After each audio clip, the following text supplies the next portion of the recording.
TV Maharashtra express news मध्ये आपले स्वागत। तर पाहूया आजच्या काही विशेष घडामोडी।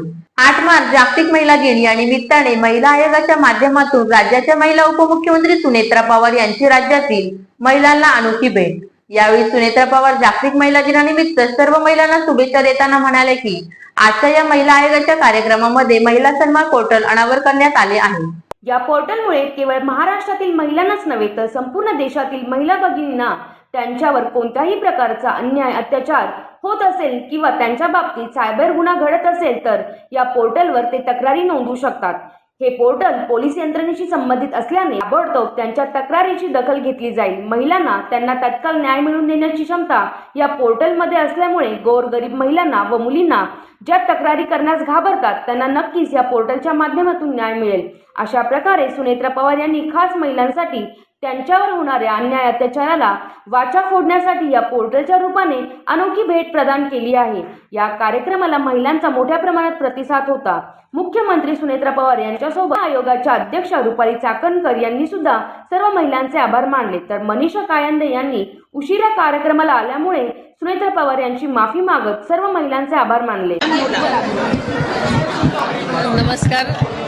उद्याच्या जागतिक महिला दिनानिमित्त माझ्या तमाम महिला भगिनींना मनापासून शुभेच्छा देते।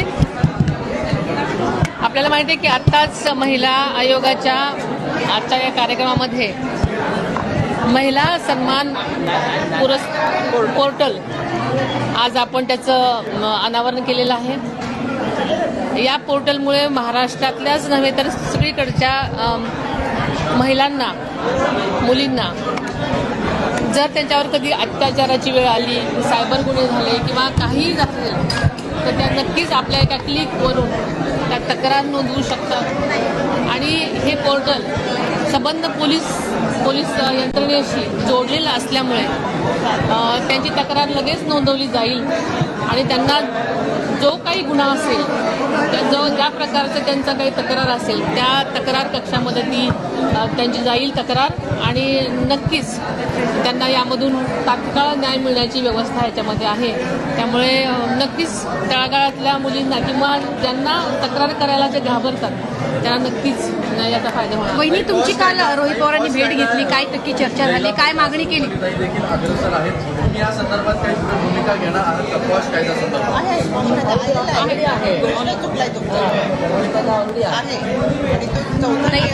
फक्त महिलांना शुभेच्छा। तर या होत्या शहरातील महत्त्वाच्या ठळक घडामोडी।